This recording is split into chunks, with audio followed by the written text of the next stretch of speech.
Hola, buenos días, buenas noches, buenas tardes a cualquiera que nos esté escuchando nuestro podcast. Este es nuestro primer podcast. ¿A que sí, Rodrigo? Así es. Hola, buen día. Sí, y te has llamado... Yo me llamo Sani, ¿vale?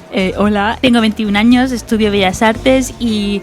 Pues bueno, me gusta hablar de videojuegos porque creo que es mi medio favorito de la vida. ¿Y tú, Rodrigo? Pues yo soy Rodrigo, vaya por Dios, ¿no? Como has dicho mi nombre, y estudio diseño en la Universidad de la CUM, de la UCM. Y también me gustan los videojuegos desde chiquito porque yo creo que toda la gente de mi generación como al menos ha sido bastante influenciada por este medio. Efectivamente. Pues bueno, hoy queríamos hablar de unas cuestiones, de unos videojuegos que hemos jugado estos días, estos meses. Y yo quería empezar hablando de Omori. Omori es un videojuego indie hecho por la ilustradora Omocat. Realmente me parece muy interesante porque seguía a esta persona desde hace muchos años, pero nunca pensé que había hecho un videojuego. Y realmente, a ver, no voy a hacer spoilers, pero si os gusta Mother 3, os va a encantar. Y además se adentra en la psicología del protagonista de una manera súper interesante, porque al final lo que nos está mostrando todo el espacio es la lucha interna a nivel mental que tienen los protagonistas, no solo aunque se centra en Omori, en Sani, porque se llama como yo. ¿En serio? El prota se llama como yo, se llama Sani. Es como... Fantasía. Total. Yo de Omori la verdad es que no sé nada más que los personajes son así como que están dibujados como con líneas y... O sea, más que me sé el estilo artístico, no me sé nada de la premisa. Sí, el estilo artístico está muy bien porque todo el rato es muy coherente consigo mismo. Bueno, total, la historia al final se convierte en un pasaje súper psicológico. Al final ayuda mucho a entender gráficamente y no tan gráficamente los sentimientos de los personajes y por lo que están pasando. Y entonces yo creo que si estáis buscando una aventura que sea de chill, pero que a la vez tenga sus momentos un poco de terror, un poco de trauma, sangre y destrucción, yo os lo recomiendo. Preguntas. Y relacionado con esto... Sí, dime. ¿Está hecho en RPG Maker? ¿Es de esos juegos? No lo sé, creo que no está hecho en RPG Maker.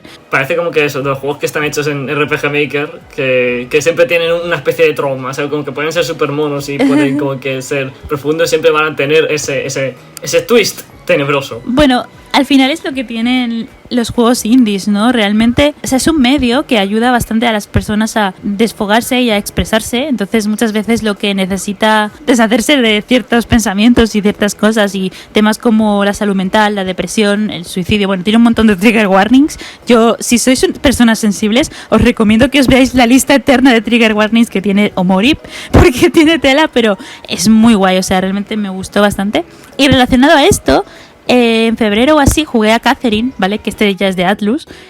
Y bueno, tampoco haré muchos spoilers porque todavía no lo he jugado. Es bastante parecido porque se me hace curioso porque los videojuegos que he jugado este año me parece que tienen un poco la misma premisa, ¿no? Porque como veíamos en Omori, al final era pues eso, la experiencia psicológica, el viaje del protagonista o la protagonista para llegar a una conclusión y enfrentarse a sus miedos, a sus traumas y solucionar lo que es su vida real. Entonces eso lo hace o bien a través de los sueños o del inconsciente, o es quizá todo un poco muy onírico, muy surrealista, y es muy interesante porque Atlus siempre lo hace, de hecho, ¿no? Marca de la casa. Marca de la casa, claro. Marca de la casa de Atlus. No sé por qué, pero todos sus juegos tienden a hablar sobre el inconsciente colectivo, siempre. Claro, porque están muy basados en la psicología junguiana. O sea, es como la base de todo. De hecho, Persona viene de ahí, de la psicología junguiana. Entonces, es normal. En el universo Shin Megami Tensei como que el inconsciente colectivo es una entidad, ¿sabes? Es una cosa que no sé si es tangible, ¿no? Pero es como que está ahí. Es que es muy importante. De eso ya hablaremos.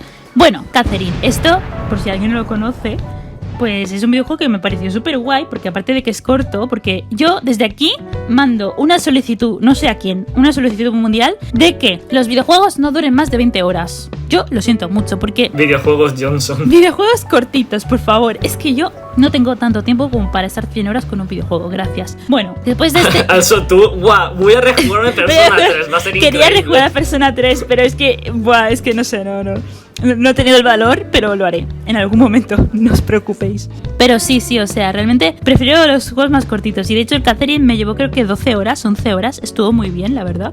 Y bueno, lo que iba, que realmente, a ver, este año he jugado a Persona 3, a Omori y Persona a 3 Catherine. no ha jugado. No, no dijo me he equivocado. He jugado a Persona Q, a Omori y a Catherine.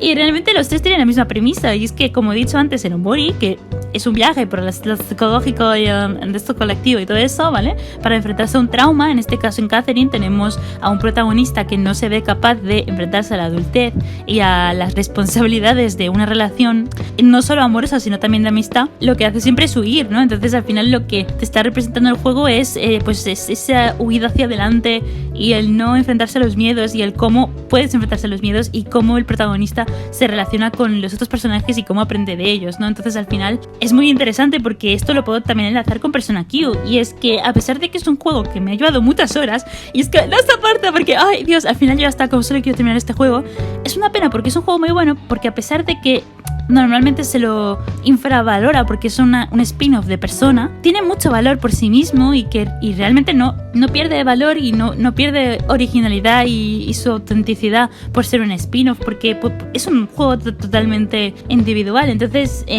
pues lo que vemos en Persona Q, no quiero hacer spoilers porque la historia también tiene plot twist, pero realmente sí, al final estás viendo la vida de una persona, no diré quién, y estás viendo a través de los laberintos toda una serie de dificultades, porque por ejemplo en Persona Q se dice, si estamos atravesando laberintos para saber qué está ocurriendo en la mente de una persona, eso es porque alguien no quiere que sepamos qué hay en ello, ¿no? Entonces, si hay una dificultad para llegar al fondo del asunto, es porque la mente lo está bloqueando, ¿no? Entonces esto también obviamente es psicológico.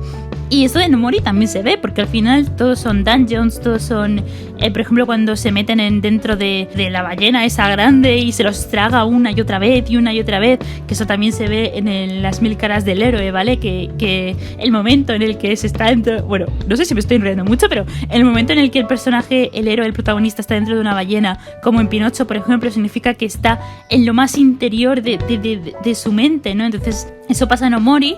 Y eso pasa en Persona Q cuando nos metemos en una torre infinita o en un laberinto que parece no acabar. Entonces, para llegar al tesoro... Perdón, ¿eso también pasa con el Tartarus en Persona 3? ¿O? Sí, en Persona 3. El Tartarus de Persona 3 es básicamente una metáfora de los personajes en su viaje de comprender la condición de la vida, ¿no? Y la muerte. Al principio de Persona 3... cuidado mis spoilers de Persona 3 a continuación, como que están en una fase de duelo de la muerte que aún no han superado y como que tienen que escalar como que esa torre enorme para llegar a la conclusión de todo esto. Sí, es que es eso, y lo que me parece más interesante también es que en los primeros pisos te encuentras con el Reaper, ¿no? Que eso sale en Persona 5, sale en Persona Q. El Reaper sale en todos los pisos cuando te estás en un rato quieto. Sí. Siempre aparece, está ahí. Bueno, pero sobre todo al principio aparece. Después, al menos a mí no se me apareció tanto, pero al principio aparece y es cuando te lo presentan. Te dicen, cuidado que está el Reaper. Y eso obviamente es la representación de la muerte, ¿no? El segador. Entonces, es como, guau, lo único que puedes hacer más adelante, sí que te puedes enfrentar a él y puedes matarlo y puedes conseguir objetos super guays y todo. Sí. Pero al principio no puedes enfrentarte a él. Y esto funciona mecánicamente porque dices, vale, es un super jefe final que no puedo enfrentarme a él ahora, pero más adelante cuando suba de nivel podré hacerlo.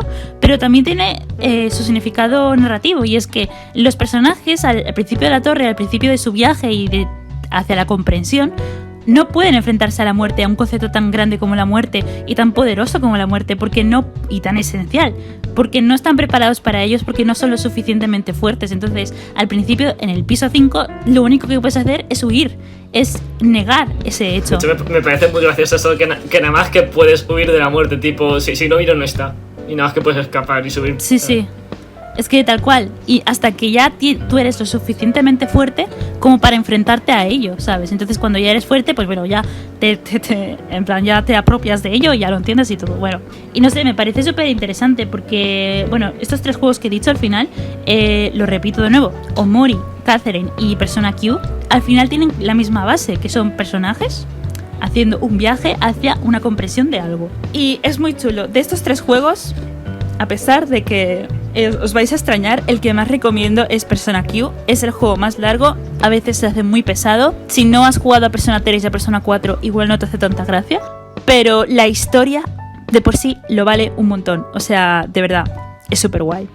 Y bueno, yo ya te voy a pasar la palabra. No os vayáis porque después hablaremos de Tokyo Games, la nueva empresa de Kodaka del creador de Danganronpa, para los amigos.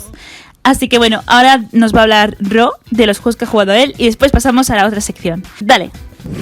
Me ha hecho mucha gracia que hayamos dicho en plan, yo quiero juegos que no duren más de 20 horas. Y los juegos de que voy a hablar, como que su primera ruta me habrá durado como unos 30 horas o algo así. Same. Y al final es como que me da rabia porque muchos juegos que considero buenos son bastante largos y es una putada porque no tengo tiempo para ello. Yeah. Pero bueno, yo durante este año 2021 apenas he jugado nada porque la universidad me ha tenido ahí...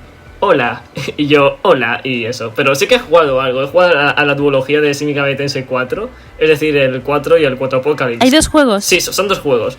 Cuento un poco la historia de ello. Vale, está el 4 que salió en 2012 en Japón, 2013 en el resto del mundo, porque Atlus. Y fue durante el momento del boom de Persona 4. Y como que es como un poco polo opuesto a Persona 4, ya que toca temas más crudos. También no se basa tanto en la psicología interna de la persona, sino como que en un aspecto más sociológico e incluso metafísico. De hecho, en cuanto a términos de ventas o algo así, Shin Megami Tensei 4 lo petó muchísimo y como que tiene un montón de valor por el hecho de que consiguió como revivir la, entre comillas, mainline de Shin Megami Tensei. Sí. Y por eso se le respeta mucho. El único juego de Shin Megami Tensei que consiguió superar sus ventas fue Persona 5. Hostia. En 2016 llegó Shin Megami Tensei 4 Apocalypse, que es la entre comillas, secuela del 4, ya que el 4 tiene varias rutas. Pues el Apocalypse es la secuela de una de esas rutas. Perdón que te interrumpa. Entonces, si es la secuela de una de las rutas, entonces significa que esa ruta de la que es la secuela es como la más canon, o las otras En el también... fandom se suele decir que es como que la más canon, pero técnicamente todas son canon. Vale. Ahora explicaré por qué. Vale. Al principio lo de Apocalypse iba a ser meramente un DLC, pero empezaron a añadir contenido y historia y tal, que al final le hicieron un juego standalone. ¿De qué trata Shin Megami Tensei 4? Pues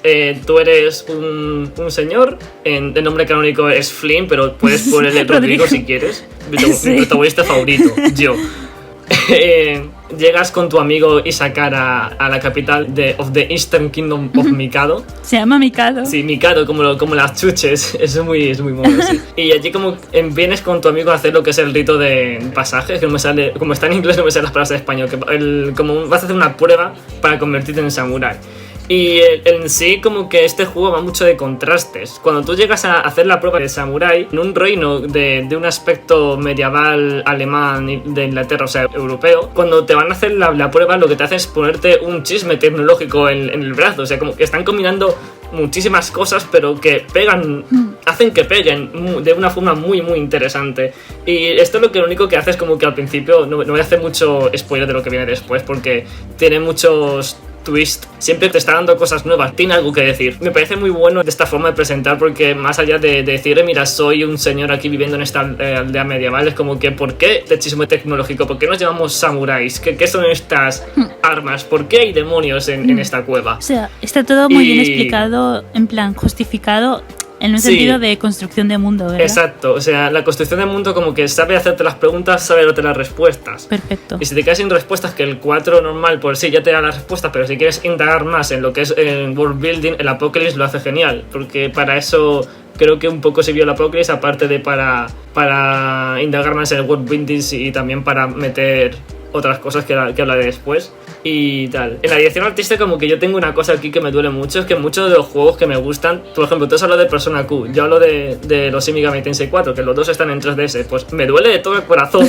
que solo estén en 3DS, porque yo no puedo, como que nada más que puedes disfrutar de irse a una pantalla súper pequeña con muy poca resolución, con unos altavoces que crispean el audio. Me encantaría jugarlo en la Switch o en el PC, como que verlo a lo bonito que es y que una gran pantalla y unos buenos altavoces hagan justicia a lo que es este videojuego. La dirección artística es muy buena, los escenarios son muy buenos, los diseños a mí me parecen muy guays y la banda sonora es cremita. La banda sonora de estos juegos es la hostia. Mucha gente como que idolatra a Shoji Meguro, pero cuando en el trailer del 5 que se puede oír la música dices, es este mismo pavo, se nota un montón en su estilo. Qué bueno. La banda sonora sabe transmitir lo que estás jugando. Estás jodido, pues te mete música tensa, te mete música que te da ansiedad. Y este juego como que es mucho de meterte en situaciones de tensión, de estar siempre en peligro. Una cosa que me encantó, como la 3DS como tiene poca potencia, así no podían haberse currado combates en 3D como tiene su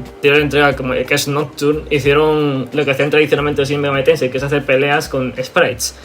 Pero los sprites mueren un montón porque aprovecharon la potencia de estos nuevos medios y hacer VFX. Si le disparas, por ejemplo, si matas disparando a un enemigo, pues como que el sprite sale agujereado y como que tiene efectos de sonido. Anda. Si le matas utilizando ataques que arañan, pues como que el sprite como que se parte en dos, o si le quemas se quema el sprite. Y al fin y al cabo como que la pantalla siempre como que se está moviendo, siempre está teniendo efectos, pero en un punto justo para que sea de una forma dinámica y no sea una cosa muy hierática, por así decirlo. Pues qué guay. Y mola un montonazo. Los JRPGs son aburridos, por así decirlo, pues estos combates son muy rápidos, siempre tienes un botón para acelerar el combate. Una cosa que tiene de bueno esto, que los combates sean en 2D, es que en las pantallas de carga entre combate y World no hay pantalla de carga, es como que directamente combate, pum. Y esto también lo hace muy bien Persona 5, que tú en Persona 5 te metes en un combate y haces la animación, quitarle la máscara y pum, ya estás en el combate. Y esto es una mejora muy cuantiosa a los JRPGs tradicionales, como son los Final Fantasy. Y en cuanto a diseño de personajes, Shin Megami Tensei no indaga mucho lo que es desarrollo y tal, Sí, excepto el 4 Apocalypse, porque yo creo, o sea, no tengo la confirmación, pero no tengo dudas de que fue muy influenciado por Persona. Y se nota mucho por cómo tratan a los personajes, porque le intentan dar un toque más Persona, por así decirlo. Intenta como que darle en su evolución, intenta como que haya momentos de bonding. Sí, de bonding, exacto. Sí. De hecho, como que el final, entre comillas, canon, tema de Bonds Ending. Oh, qué fuerte. A mucha gente, como el 4 Apocalypse, como tiene muy dividida a la gente, porque hay dos tipos de personas, las que dicen, buah, este es uno de mis favoritos, está en mi top 5, y el otro tipo de personas que es como que esto es basura, esto es Persona. A mí me gustó, sinceramente. No es algo que te encuentres en la mainline normalmente, lo de que intentan indagar más en los personajes. Y hay un par de personajes que me gustaron muchísimo por cómo es su evolución. Tampoco tienen tantísimo tiempo como, por ejemplo, Persona puede llegar a durar 70 horas. A mí el 4 Apocalypse me duró 35. Tampoco tienen tanto tiempo para hacer un super arco del personaje y esto, pero los puntos claves en los que los personajes evolucionan se notan y eso mola. Sí, eso está muy bien. De hecho, bueno, perdón que te interrumpa, pero también quería hablar de que hablando de Shin Megami Tensei y de esto de que estás comentando, de que no se indaga mucho los personajes, esto es algo de lo que peca mucho el Raidoku Zunoha, que también es Shin Megami Tensei, que me lo jugué el primero, ¿vale? Y bueno, por si acaso, por si alguien no lo ha visto, está en mi canal la reseña ahí de 16 minutos bien guapa, ir a verla. Bueno, eso, simplemente quería decir que supongo que tienes razón con lo de Shin Megami Tensei y los desarrollos de personaje, porque literalmente parece que en Raidou no hay ningún personaje que exista, o sea, nadie hace nada. Los personajes no tienen el atributo de personaje en sí, sino en Shin Megami Tensei tienen el atributo de que son portadores de sus ideales. Jonathan... Jonathan. Jonathan, John Pumpkin, my daughter. Que son los dos coprotagonistas junto al prota principal en el cuadro. Y bueno, también está Isabel. Y es que no sé cómo se pronuncia, Isabel. Y tienen su desarrollo de personaje. Y en sí son, digamos que muy minimalistas por así decirlo. Porque lo importante de esos personajes son los ideales que aportan y cómo empiezan de cero a creer que esa idea es lo mejor para el mundo. Y luchan por ello. Al final los personajes quizá no son tan tratados como individuos, sino que son más como, eso lo que dices tú, como representaciones de ideas. Como se puede ver en Assassin's Creed, por ejemplo. Sí. Nosotros no reconocemos a Roberto de Sable por ser Roberto de Sable, aparte de ser el personaje histórico, sino también por ser el templario. Sí, por ser el templario y además el que al final le dice a Altair, oye tal, que igual el malo no soy yo, que igual... No voy a hacer spoilers de Assassin's Creed porque es un juego que tenéis que jugar, que me parece muy mal que no lo hayáis jugado, ¿vale? Pero fuera de eso, es eso, ¿no? Bueno, perdón por interrumpirte. Sigue hablando. No, tú interrúmpeme todo lo que quieras porque mira, me lo has dejado a huevo. Vas a Assassin's Creed. En Assassin's Creed también se debate sobre la ley y el caos. Sí, es verdad. Shin Megami Tensei como que... todos los juegos como que tienen esa dualidad, esa dicotomía entre la ley y el caos. Y aquí, en este juego es como... por ejemplo, en Assassin's Creed como que se deja muy al aire de en plan, si dejamos que el caos inunde la ciudad todo irá mal, o si dejamos que que haya una potencia que rija el orden, no habrá libertad y tal, o cosas así. En Shin Megami Tensei 4 realmente como que puedes ver esas cosas, como que las notas, las ves y dices, oh vaya, esto es así. Sí. Y eso es de las cosas que me encantó del juego. Voy a hablar de una cosa que me gustó mucho, que en sí pertenece a toda la saga de Shin Megami Tensei, que son las deidades. Porque ahora mismo, por ejemplo, en esta época 2020-2021 estoy hasta los huevos de ver vikingos y ver más que en mitología de vikingos y de griegos. Estoy harto.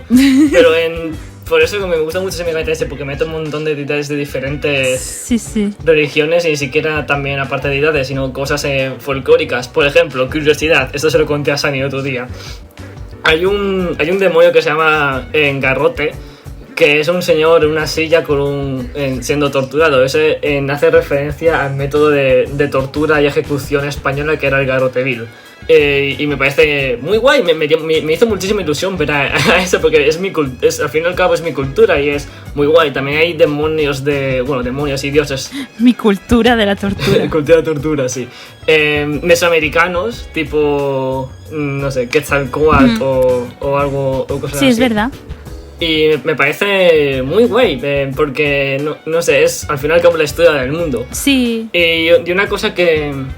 Cómo trata Shin Megami Tensei 4 a los dioses y a los demonios es una forma muy, muy guay. Digamos que se dice que los humanos tienen el poder de la observación. Y con el poder de la observación, los seres humanos crean los dioses a su imagen y semejanza, y no al revés. Esto es una cosa que se indaga mucho en el 4 Apocalypse, es donde se pone esos conceptos, pero me parece súper curioso porque digamos que nos habla Dagda, el compañero del protagonista del 4 Apocalypse, que es diferente, y dice que los dioses en un principio, al principio de todo, eran naturaleza, eran uno con la naturaleza, pero el hecho de que los humanos tengan capacidad de entendimiento y observación han hecho que ellos sean encerrados en cajas de aspecto de Dios que son pecaminosas, porque el ser humano es imperfecto, y como hace a los dioses a su imagen y semejanza, los dioses también son imperfectos. Por eso, yo que sé, Zeus se las carchaba todas y era un infiel con Hera y cosas así. Sí, de hecho, bueno, de esto se hablaba, por ejemplo, en principio, que se decía que las sociedades eran animistas y politeístas, y después se pasó ya con la llegada del cristianismo a un monoteísmo más, bueno, el cristianismo, el judaísmo, la religión islámica, etcétera, etcétera. Pero también es interesante esto que dices de la moralidad de las divinidades, porque sí que es verdad que el ser humano crea a través de la observación. Por ejemplo, los egipcios, cuando ellos... se dice que adoraban a los gatos, realmente no adoraban a los gatos, sino que creaban deidades en forma de gato, pero no porque ellos creyeran que los gatos eran deidades, sino que ellos observaban cómo los gatos les protegían de, de ratas, de bichos, de escorpiones, que les ponían en peligro dentro de la casa. Entonces ellos asociaban el animal a la protección, asociaban la imagen del gato a deidades de la protección. Entonces quizá es un poco eso, ¿no?, que dices de la observación, y también el hecho de que, como estaba diciendo antes, la moralidad. La religión, por ejemplo, cristiana está basada en la moralidad, ¿vale? En principio. Sí. Pero, por ejemplo, en los dioses griegos, como has dicho, por ejemplo, Zeus, a nuestros ojos no tiene moralidad. ¿Por qué? Bueno, esto es una visión, ¿vale? Un punto de vista, pero se dice que los dioses son tan perfectos que para ellos no existe ni el bien ni el mal, ¿no? Quizá existe el caos, quizá existe el orden, pero no existe el bien y el mal. Entonces va un poco por ahí, quizá, ¿no? Sí. No sé. ¿Tú qué opinas? Sí, va un poco por ahí. De hecho, se habla de cómo en los Shin Megami Tensei hay digamos que un ser superpoderoso que representa el eje de orden, que es YHVH para los amigos Jehová. Y Jehová es como digamos que la representación más alta de lo que es el orden. Y muchos de los dioses, por ejemplo, hay un momento en el que te tienes que enfrentar contra Quetzalcóatl, y Quetzalcóatl te dice que antes era un dios muy poderoso y tal, pero ahora en Jehová me ha reducido a esta cosa, solamente el dios de las moscas. Y es muy guay porque digamos como que estos dioses están como enfadados con el dios judeocristiano, porque es el que ahora está en la cumbre, digamos, y es como el que ha reducido a los demás dioses a la basura, ya que como que es el que se ha impartido en las mentes colectivas. No sé si me explico. Claro, porque es el que se apoderó en cierto punto de la historia de toda la cultura occidental y la que ha ido de alguna manera colonizando toda la cultura pagana que había hasta entonces. Y es interesante porque al final tiene sentido. Los de Atlus saben lo que están haciendo con la cultura. Claro. Como tú has dicho antes, que lo ven como desde la historia de la humanidad. O sea, me encanta porque lo ven desde un punto de vista exterior. No dan como ninguna preferencia, bueno, al menos que yo entienda, ¿vale? No lo sé, a ninguna cultura en general, sino que lo observan desde fuera. ¿Qué creaciones ha hecho el ser humano a lo largo de la historia y de su cultura y de su folclore? Entonces, ¿cómo podemos usar estas atribuciones, estas figuras, cómo podemos usar estas ideas, estos valores para crear una historia de ficción donde personificamos a deidades o a espíritus o a leyendas y mitos que estas afecten a la aventura de nuestros personajes, ¿no? Y yo creo que es muy interesante porque, por ejemplo, se puede personificar o caracterizar una deidad como se hace en Hades, ¿no? Que es muy interesante, que me encanta, que por favor... Juegazo, es que, juegazo, cuidado. Sí, sí. Me hace mucha gracia porque yo iba a decir, madre mía, están todos buenísimos, y tú dices, juegazo. Vale, pero o sea, puedes hacer como en Hades, que está muy bien. Uy, que se me cae el iPad. Pero también puedes hacerlo pues como en Shin Megami Tensei, que es un poco más abstracto, pero no deja al final de ser pues lo que estamos diciendo, ¿no? Y es súper interesante. Sí, al final como que lo que tú has dicho, por ejemplo, en Hades como que los dioses son muy perfectos, todos están buenos, mientras tanto en Shin Megami Tensei llegan a ver en aberraciones y cosas súper grotescas. Sí, sí, sí. Y no sé, eso también mola. Y bueno, ya por acabar esto, creo que... bueno, sí, en cuanto... Una cosa más de los dioses. Antes, en los antiguos Shin Megami Tensei, por ejemplo, estaban los arcángeles. Estaba el arcángel Miguel y era un señor con alas y una lanza. Aquí han dado como que en el 4 rediseñaron a muchos dioses y tal. Y los ángeles son representaciones... No sé si has visto los memes de Do Not Be Afraid y sale como que una cosa súper grotesca, que eso es un ángel, porque está descrito como se describe en la Biblia. Pues eso hace... Sí, Megami Tensei, los ángeles y los heraldos y tal son cosas bastante grotescas que hasta el punto de que parecen aliens, ¿sabes? Y me gusta un montón eso, porque es como que así es como realmente lo que dice la Biblia que son esos ángeles. Y está súper chachi. De hecho, me gusta mucho esto que has dicho porque hay un juego de Shin Megami Tensei, ¿vale? Bueno, no te voy a decir cuál, es que no quiero... bueno, hay un juego de Shin Megami Tensei en el que se habla de ángeles y demonios y justamente a los ángeles se los trata como aliens.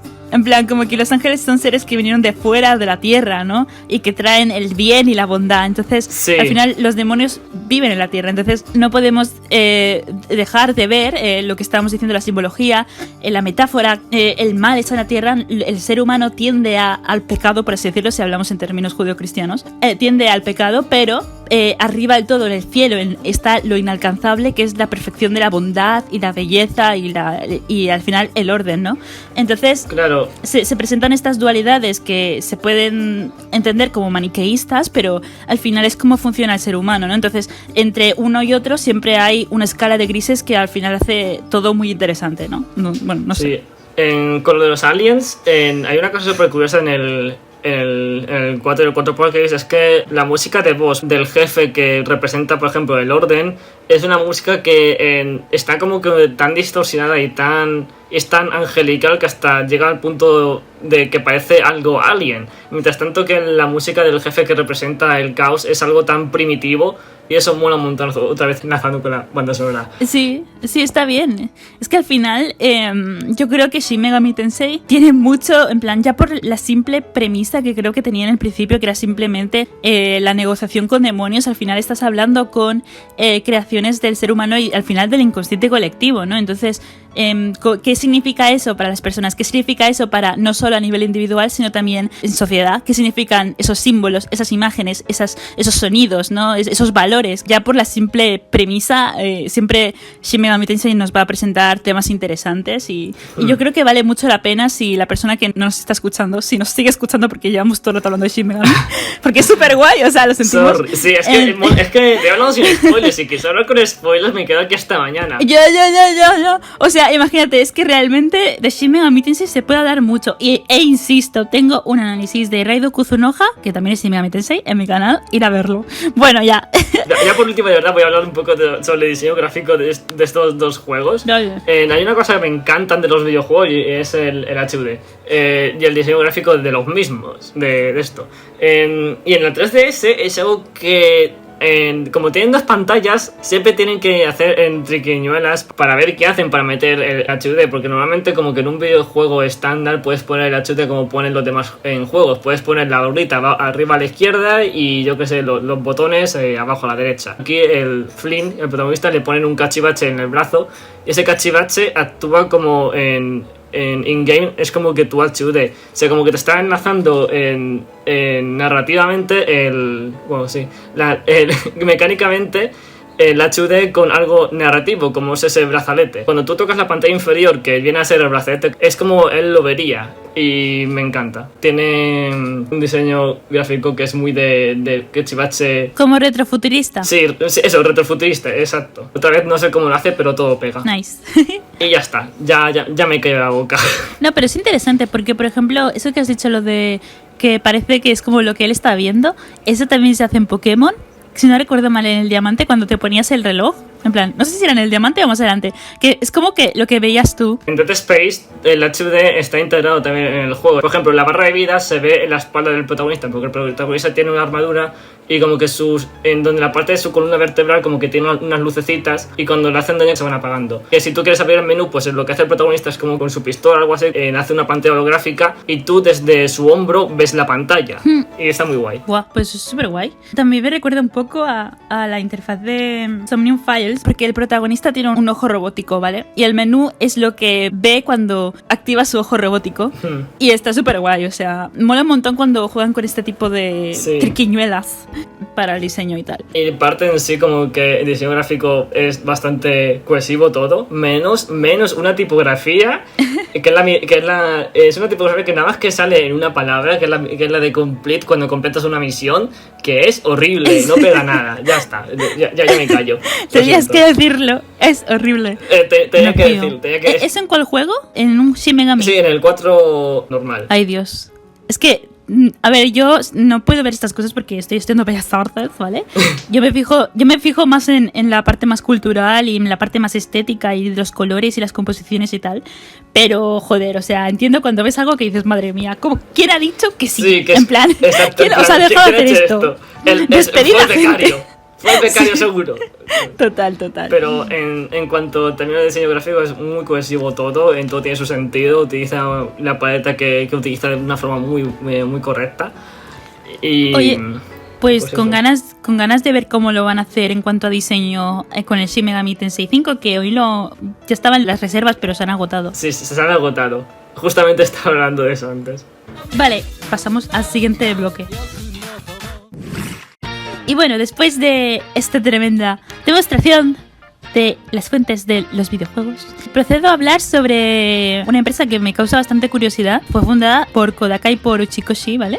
Que son los creadores de Danganronpa y de 999 Zero Escape. Y también de Somnium Files. Sí, bueno, Zero Escape en general. Sí, Zero Escape en general.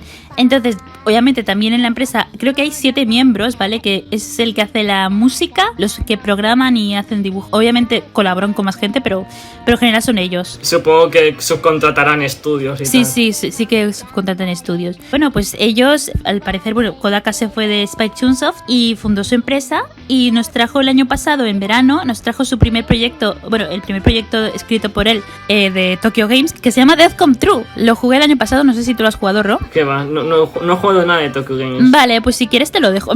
Lo tengo en mi cuenta de la Switch. Bueno, Este videojuego es una película interactiva. Literalmente es una película interactiva, ¿vale? No lo digo de forma, entre comillas, despectiva. En serio, es muy interesante porque, se nota muchísimo que está escrito por Kodaka, porque al final los temas que le interesan a este señor están súper claros. Son la ciencia ficción. Es que su narrativa es muy Black Mirror y es muy interesante. O sea, a ver, ¿realmente os vale la pena jugar a Death Come True? Bueno, sí, sí, si os gusta la ciencia ficción, sí, pero no os perdéis la vida, ¿sabes? Pero quiero decir, en 5 horitas, en 4 horitas, lo tenéis pasado al 100%. Es muy interesante. Ya os digo, se nota mucho que es de Kodaka. Tiene tanto sus partes buenas de ciencia ficción, de narrativa, de plot twist y tal, como su parte horny. Es un puto horny. Kodaka, eres un horny. ¿Me escuchas? O sea, si me estás oyendo... Un horny. Si me estás oyendo, quiero decirte que no tienes derechos y que te hagas a la horny jail. Ya, por favor, estás demasiado horny. Seguro que nos está oyendo, Es mi amigo. Sí, nos está oyendo ahora mismo desde su casa. Todos los días se pone nuestro podcast, aunque este es el primero. Él está ahí diciendo, hostia, Sani y Rodrigo han sacado podcast, me lo voy a escuchar. Pues eso, Kodaka, que eres un horny. Es que, ¿qué quieres que te diga? Ya podría ser tan wholesome como Chikoshi. Bueno, ya paró. .com True fue el primer proyecto que salió oficialmente ya a la luz, jugable, de la empresa Tokyo Games. Y seguidamente sacaron el anime, que salió el 8 de octubre de 2020, que es Akudama Drive, que yo me lo vi el otro día, creo que en un día me lo terminé. Es muy interesante, se nota muchísimo que la primera mitad del anime está escrita por Kodaka, porque como digo, tiene todos los elementos de Kodaka que ya hemos visto antes en Danganronpa. Es muy interesante, se nota mucho su influencia de Agatha Christie, Battle Royale, El Señor de las Moscas, todo esto de personajes con diferentes, que ni siquiera tienen nombre los personajes, sino que cada personaje lo llaman por su oficio, ¿no? Como también se hacía, por ejemplo, en 10 negritos de Agatha Christie. En Nine no llaman a los personajes por su nombre, sino por el número que tienen en el brazalete. Claro, porque al final es como ese toque de desconfianza que hay ante desconocidos que se encuentran y están en una situación crítica, ¿no? Entonces al final eso también lo vemos por ejemplo, en Cube, en la película Cube. Ahí lo que se ve en la película es los roles y las dinámicas que se crean dentro de un grupo reducido que se encuentra en una situación de supervivencia, y como al final, por ejemplo, el que parecía ser el jefe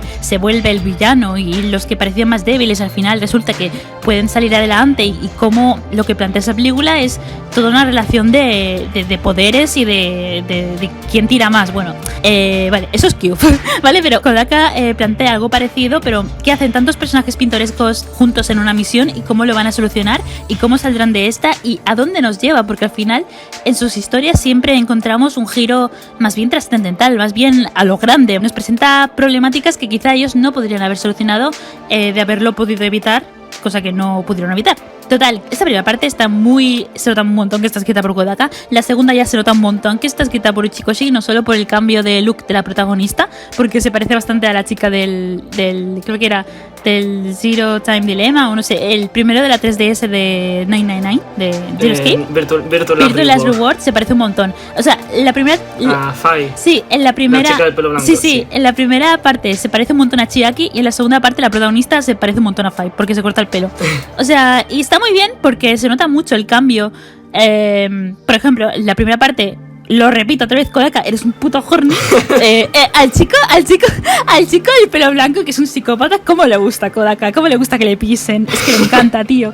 Se nota un montón cómo le trata, tío. En plan, es que, no sé. Yo creo que Kodaka es muy simp de esos personajes tipo Komaeda. Y después ya, cuando toma el relevo Uchikoshi, se nota mucho que él a los psicópatas los trata de una manera mucho más dura y quizá un poco más realista y menos horny que lo que hace. De hecho, perdona, que inciso, como eres un personaje super horny sin tener explícitamente horny, es que por algún motivo. No esa hornización, ese horny momento, es de Kodaka. Ese es Kodaka hablando. Digamos cómo se comporta por los timings de su forma de hablar y tal. Como que dices, joder, este personaje es horny, pero no hay ninguna escena horny con ese personaje. Es muy gracioso. De hecho es todo de muy secuestros y muerte y tal. Sí. Pero es que se nota mucho que es lo que le mola a Kodaka. Porque de hecho en .com True de repente de la nada hay una escena, hay un final malo en el que aparece una tía en plan tipo, y se le pone encima el protagonista. Bueno, que dices, madre mía, Kodaka. En fin, total, que me mola mucho como lo hace Uchikoshi en cuanto al personaje de Kudrot, al personaje de asesino. Porque le da totalmente la vuelta y lo trata de otra manera, porque ya totalmente se vuelve psicópata. Y me gusta mucho porque tiene un toque a... que es el... Bueno, perdón, esto lo cortaré porque acabo de hacer un spoiler enorme. Tiene... Perdón. tiene un toque al villano de Somnium Files, y está muy bien cómo lo trata. El primer episodio de la serie se llama Reservoir Dogs. Cada episodio va teniendo una referencia a una película del estilo, ¿no? Por ejemplo, el episodio 9 creo que se llama El Resplandor, que tiene bastante que ver con El Resplandor, tiene una referencia súper explícita al Resplandor. Bueno, como que se nota además que a Kodaka le encanta el cine popular, porque en Danganronpa ya vemos que en todas partes hay un montón de referencias al cine y a la historia del cine, y me parece súper interesante. Y bueno, eso es Akudamo Drive. Son siete chicos y chicas que se ven envueltos en una situación bastante peculiar y son criminales todos. Y bueno, pues a partir de ahí serán conducidos a una cosa que cambiará sus vidas. Y ya está.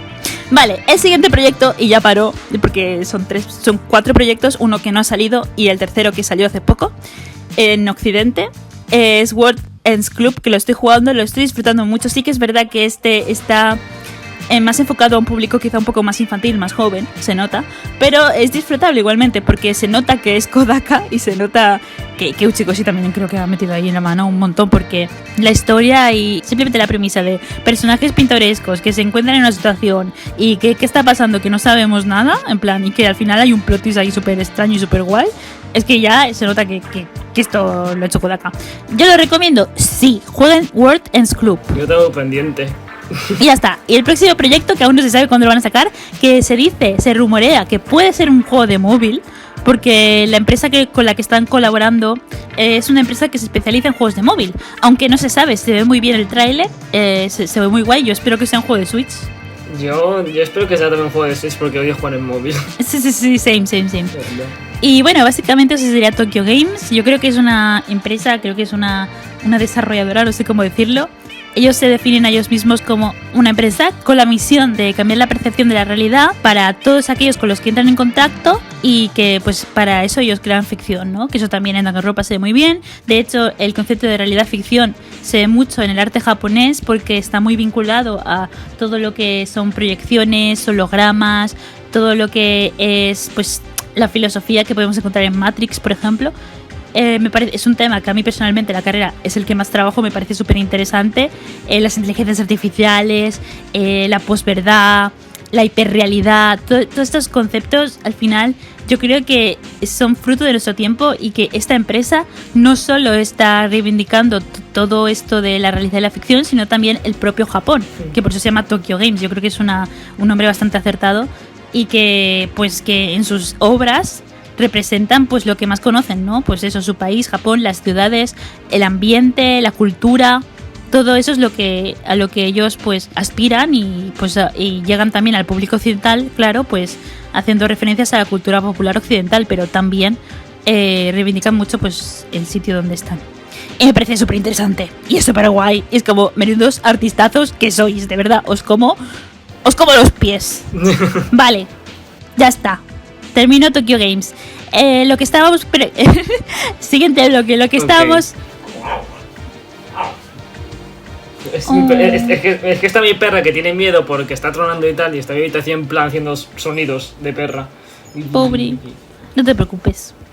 Y yo lo que voy a decir es que tengo miedo de que Tokyo Games como que se encasille en sus mismos 3 temas y como que no acabe avanzando. No te preocupes, ¿sabes? Porque en World Ends Club se nota que van a otro sitio. O sea, al principio dices, vale, un poquito más de lo mismo, pero se nota. Sí, el plot twist del principio como que lo he visto en el trailer. Se ve en el trailer. O sea, realmente está bien, no te preocupes. Yo creo que sí que van a saber evolucionar, van a saber seguir creando e indagar más en lo que es la identidad japonesa que quieren dar afuera y con la que ellos se identifican. Porque creo que es muy interesante hablar sobre la representación de los sitios a través de la industria creativa, sí. Porque por ejemplo tenemos creaciones como Spider-Verse que representan la enormidad de los edificios colosales que hay pues no sé, tío, las ciudades de neón en las que vemos al personaje zambullirse como si fuera una piscina eterna, llena de incertidumbre y llena de gente que parece invisible, o sea, y que pareces un NPC, una persona de fondo, pero que al final tienes una vida y tienes una lucha interna, y que te ves rodeado de esas grandes junglas de cemento, de ese océano infinito de hierro. Es muy interesante. Por ejemplo, también algo que me gusta mucho relacionarlo al final también es con el videoclip de Giants de League of Legends, ¿vale? No, porque creo que es... no lo he visto. No, sí, en serio. Creo que habla mucho del final de la propia cultura estadounidense, americana, porque al final son humanos que, a pesar de que viven en la enormidad colosal de una ciudad de neón, al final siguen siendo grandes ellos mismos, tienen poder y son muy propicios a comprar de marca. Pero bueno, pero al final está hablando de la cultura, está hablando de la situación, de la proyección que quieres dar al final, artísticamente, culturalmente, visualmente. Y lo que está haciendo Tokyo Games también es lo mismo, pero con Japón. Y al final, pues habría que plantearnos un poco también desde Europa, desde otros países, cómo queremos nosotros proyectarnos hacia el mundo, ¿no? Por ejemplo, y ya paro, ¿no? Pero al final, por ejemplo, hay un estudio indie que no recuerdo su nombre ahora mismo, que es mexicano, que hicieron un juego low poly, que al final estaban representando la cultura mesoamericana. Creo que sé cuál dices, o sea, creo que conozco el juego, pero ahora mismo no me sale el nombre. O sea, que he visto el juego en plan de verlo, pero no me conozco el nombre. Pues seguramente estamos hablando del mismo, y al final lo que mola es eso, ¿no? El cómo desde cada sitio del mundo somos capaces de representar lo que vemos y representar nuestra cultura y representar nuestras ideas, y de cómo cada humano se proyecta hacia el mundo en este mundo compartido y globalizado. Creo que es lo más interesante, y creo que es una reflexión bastante buena o curiosa o interesante como poco, en pues observando lo que está haciendo Tokyo Games con la representación de Japón y demás. Y bueno, y pues eso, me he enrollado mucho. Y ya, ahora sí, pasamos al siguiente bloque, que ya es el último, que son las novedades del E3. Y aquí entraba lo de Shin Megami Tensei. Otra vez, este podcast se tendría que llamar Shin Megami Tensei. Shin Megami Tensei 5. El HD del Shin Megami Tensei 5 lo han sacado del Tokyo Mirage Seasons por algún motivo. ¿En serio? Y sí, o sea, es la base, pero lo han modificado y tal. Y está bien y tal. Queda aún casi medio año para que salga el juego. A lo mejor lo modifican y tal, así que no quiero dar veredictos aún. Pero mi opinión es que podría ser mejor. Pero en cuanto al HD en batalla, lo que es el HD en plan de cuando están hablando los personajes, los diálogos y tal, pega bastante y me gusta mucho, porque tiene un efecto super guay que tiene con una especie de máscara de Cape, como que tiene neblina como que ahí en el diálogo flotando y tal, y mola porque los escenarios que se han visto en momentos son escenarios áridos, desiertos, y como que hay nubes de polvo y tal.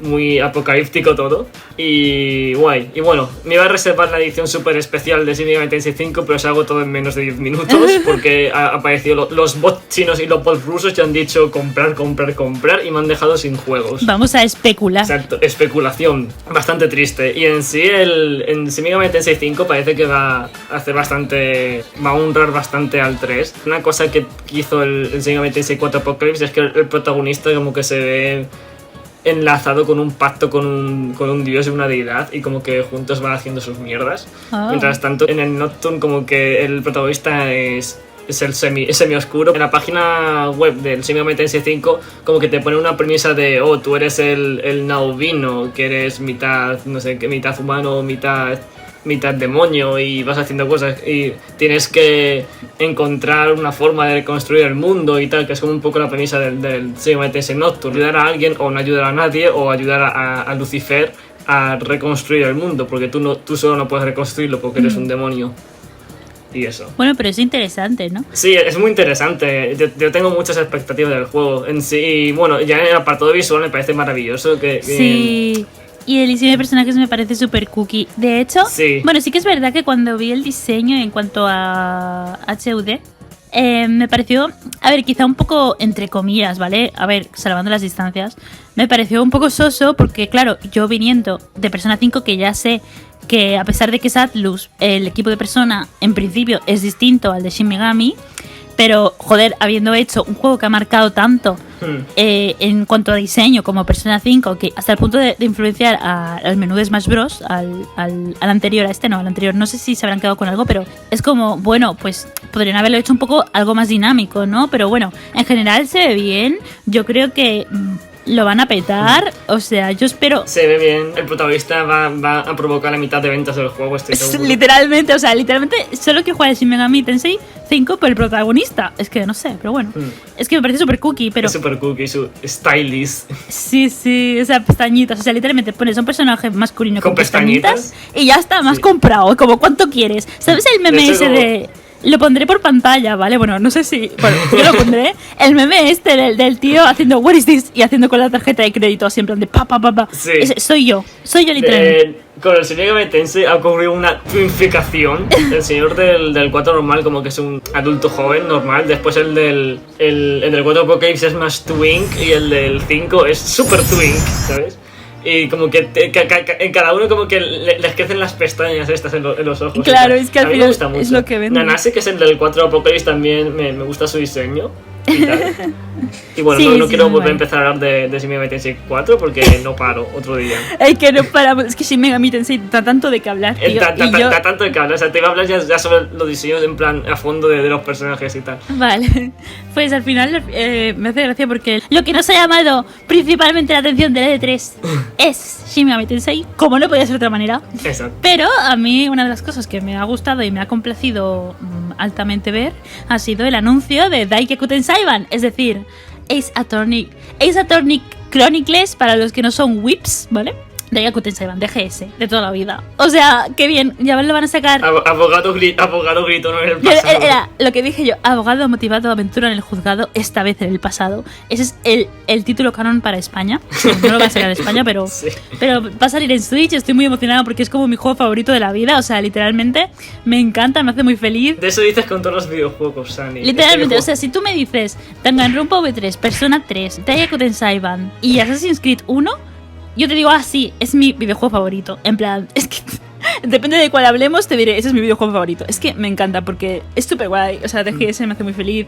Si alguien nos está escuchando, por favor, juega a DGS cuando salga, cómpralo, de verdad. No te vas a arrepentir. Es la polla. Y si te gusta Sherlock Holmes, que yo, por cierto, me estoy leyendo el libro de Sherlock Holmes, pero esto es un podcast sobre videojuegos y no libros, pero me lo estoy leyendo y me parece como lo mejor del mundo. Gracias Conan Doyle por hacer tremenda maravilla. Y me encanta porque sale Sherlock Holmes y hacen unas referencias bastante chistosas, bastante jocosas a lo que es el personaje, siempre haciéndolo con un poco de parodia. A los libros. Y un poco de cosas wholesome y graciosas y bonitas. Y es verdad que me parece lo más guay del mundo. Y ningún otro videojuego tiene a un interés romántico tan guapo como a Shogi. Lo dejo caer y que tenga tetas. Bueno. Y diréis, Sani, ¿cómo puedes hablar de las tetas de Asugi en un podcast? Me da igual, es mi puto podcast. Puedo hablar de lo que me dé la gana. Perdón. Vale, entonces sale DGS, que me parece súper guay. ¿Y qué más sale? ¿Algo más de E3? Algo más de... Es que no recuerdo muchas cosas de E3, tipo como que... Lo que más que estaba pendiente del anuncio de Shin Megami Tensei 5 y tal.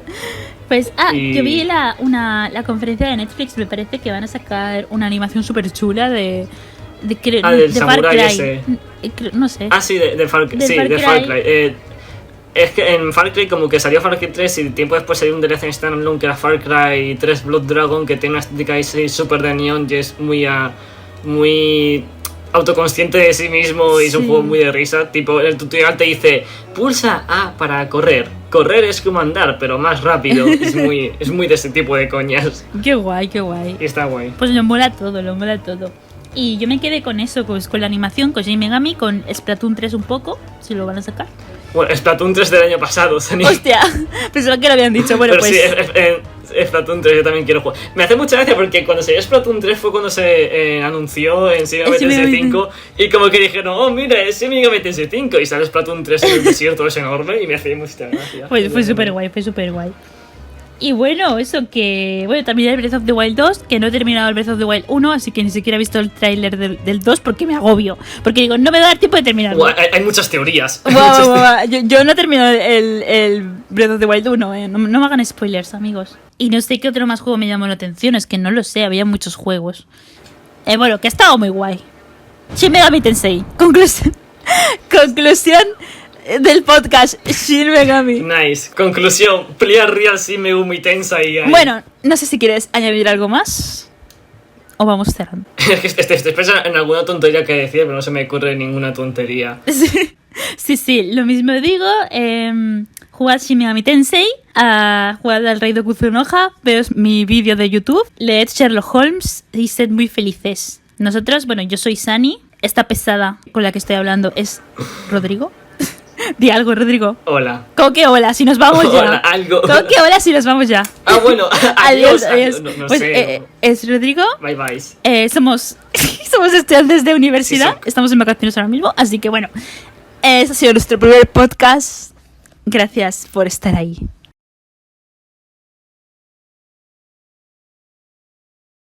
¿Por qué?